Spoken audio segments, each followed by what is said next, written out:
do hire people to help us set up and clean up after the events because we get money for the paid renting of the place for these weddings and other things I'm talking about. The rest of the money comes from donations and other things, and we really have picked up in donations as well as visitors. I don't know the percentage, but we're talking a couple of dollars every person that comes in there on average. Considering we get a lot of kids, and we have seen kids take out their allowance and put it in there. But I think it's a case that, as your question going back before was, how do we get on the map? How do we make people aware? I'm hoping the advertising will do well. There's several publications. Merritt Island Now magazine is going to have a big feature on it in June. Most of the Florida Today has promised a good Memorial Day coverage, and the other papers. I'm hoping to get Channel 13, Radio 1300, as well as your work here is crucial. Yes, sir. Because, in today's world, each media reaches different people. Yes, sir. Like, I'm still determined to read a paper newspaper. Some days in the condo, I'm the only one that gets a paper newspaper. But I really feel like we need to reach out in every way we can. And once there, and once coming in, all the different projects we have going on are sort of come to light, and all of a sudden they come back. Or maybe they want to organize a function for a group of veterans. This weekend, we have 4 different groups coming in. A group that is going to do fishing lessons for kids who have no fathers, who have come from very tough backgrounds. One group, another group coming in from Kissimmee, Yeah. who are private school kids, who majority of whom parents are veterans. So the veterans and the kids are coming. I just talked with Chick-fil-A, for example. They offer to provide free lunches for them. So they'll come an hour and a half, 2-hour drive, and go tour our museum, have fun in the park, have a nice lunch, courtesy of Chick-fil-A, Merritt Square Mall. Again, veteran-supporting organization, like we have many in the county. And then we also have a group from another school, which is a preschool. What's the name of this? Some very funny name. First and second graders coming. And finally, a group coming in from Jacksonville, who are women veterans with their families, because there's nothing like this in Jacksonville. That's a much bigger city, so I'm very proud of that we're in that position. So do you feel like you're bringing healing back to our community? For those veterans who need healing, I think so. And I'm hoping that those who are skeptical give us a chance. If you're listening to this, and you are a veteran, and you're wondering about your place in our society, you won't wonder anymore when you come out and see what we have put together over these many, many years with much effort and sacrifice. But it's a place that we want to honor all veterans. We can argue about what comes first, teaching American citizens about what a veteran is or honoring veterans. They're all together. Yes, sir. Because if we honor our veterans, they will go out forward and they'll honor themselves and what being a veteran is. Too often you hear about a veteran who's homeless or a veteran who may be on drugs or something. These are such a minority. And these people, if we can identify them, we can get them the help.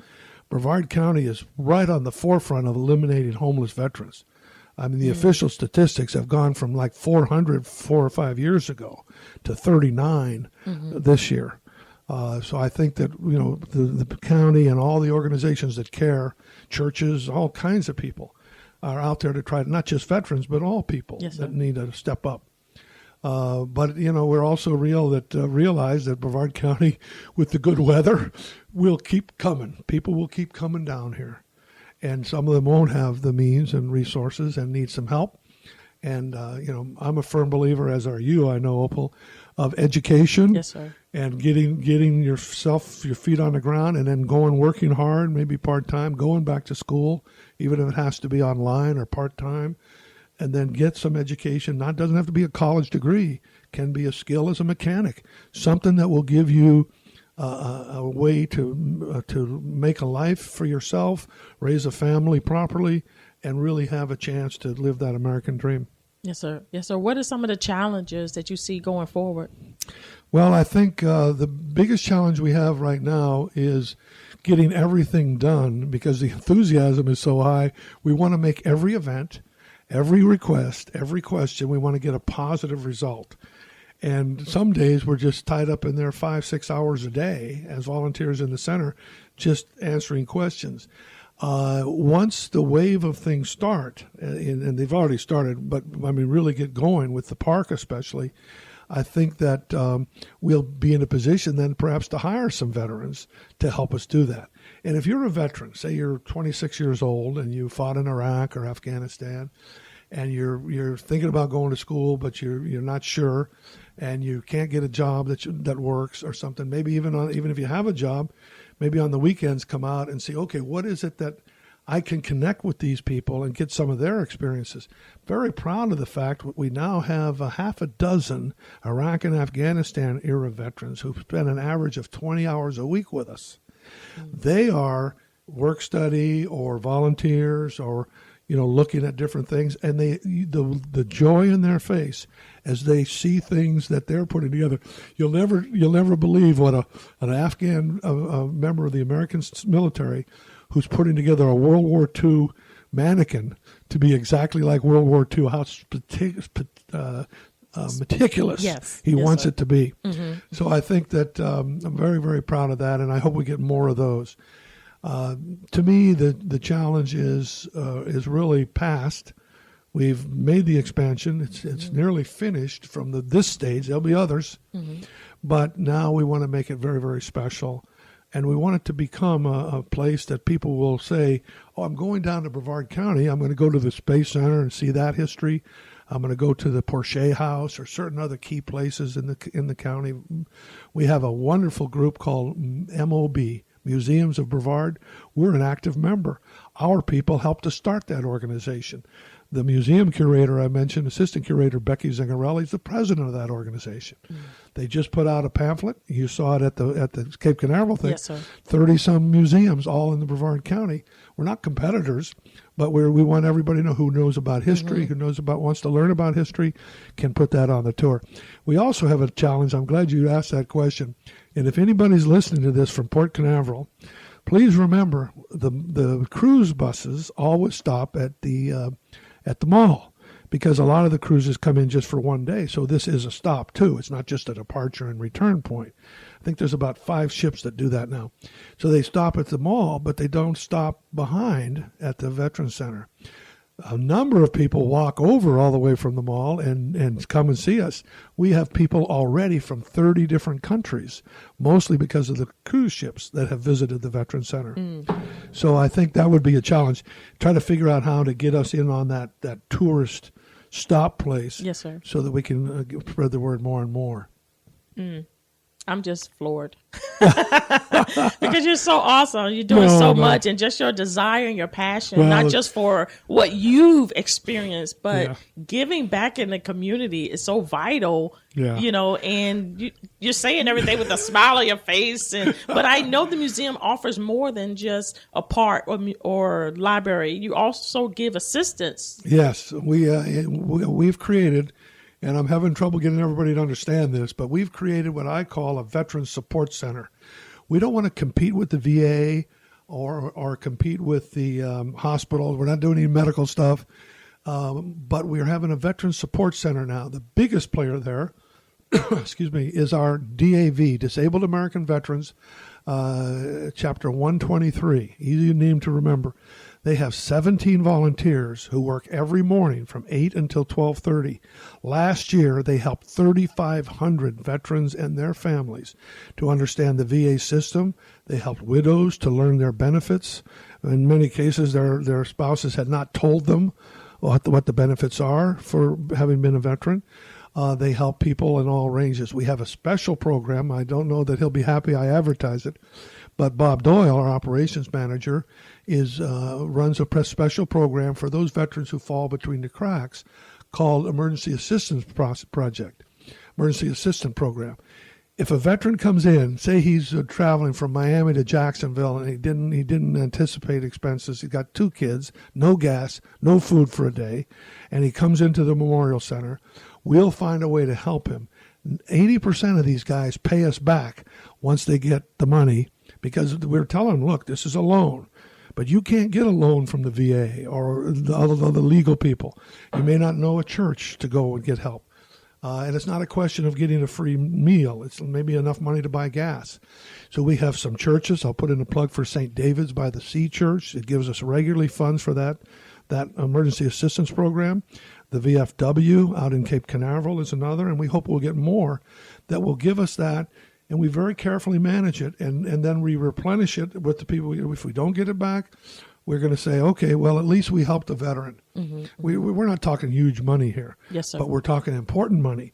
Sometimes the VA can be 2 or 3 weeks away from enough money for the person to pay the electric bill. He'll get the money eventually, but if we can get the power turned on, they got a 6-month-old baby in an August heat, that to me is just tells you right there you need to do something like that. Yes, sir. Mm-hmm. What personally have you experienced doing what you do? I was going to ask you that. Well, that's pretty challenging. I think personally I've experienced a lot of realization that I need to adjust. I'm one of these crazy people that want to get it done now, want to get it done right. And you can't do that you got to make sure to incorporate all ideas and bring everybody's idea in and then convince people to work with you and get the things done. So that's been a big challenge, but I think I've done it now. There are still some people say, Donn, you're driving us crazy. Can you not call again about this donation or whatever? But so I try to keep that in check. But for me personally, it's not overworking myself. As we get older, you don't have to worry about this for a long, long time. But I'm a baby boomer leading edge of that wave. So we're talking as you get older, you realize how much life you have left, and you want to make sure to live it right. And I remind myself, here I live on a condominium on the ocean. I haven't been to the beach in like a month because I get so wrapped up in wanting to do these things. And I really feel like I need to, do more there. And but my wife is so solid, and you met her, so you'll know. She said, "Okay, Donn, we're going to go and take our this Sunday morning, 4:00 in the morning.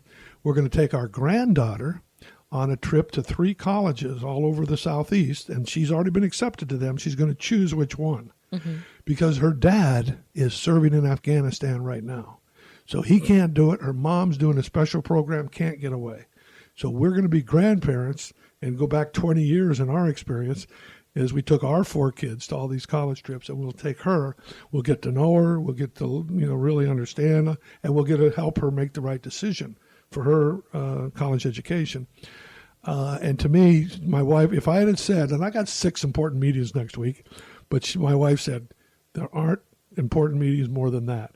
So getting my life into perspective is a challenge that I want to do better at. What would you say, what wisdom would you give to the veterans that need support? Yeah. We have a number of veterans that I've been able to talk to have not reached out until an accident, like our meeting at the Cape Canaveral. Yes, sir. Don't wait. If you have, even if you don't want to express it your first visit, come around a bunch of other veterans. Any one day you can find at least 15 or 20 veterans at the Veterans Memorial Center volunteering and doing different things. And if you're a veteran who has some time, think about a 4-hour shift every 2 weeks and come in volunteering to do that. See all the things that were part of your life, and then go back in history to the Revolutionary War and think about that long line. In our country, 1.2 million Americans have died in combat, direct combat, since the Revolution. And how many millions and millions of more could have died and were willing to go to the fight knowing they could have died. Yes. To me, there's no separating the fallen from the rest of us, because we are with them. Yes, sir. And many of us have died and will die to save our buddy, because that's the concept of the greatest military in the history of the world, and the concept of a country that was founded on that one document that has been the most successful country in the history of the world, and we need to make sure it stays that way. Well, I think that definitely the museum is definitely like a life preserver. Yes, I hope so. And it can. We're not going to force you into anything, right? But we want you to know it's there, and then come and sir. use it. One of the veterans that came recently said, He said, I don't have time to volunteer at the museum, but I'm bringing my family to get a kayak and go out there this weekend. And then really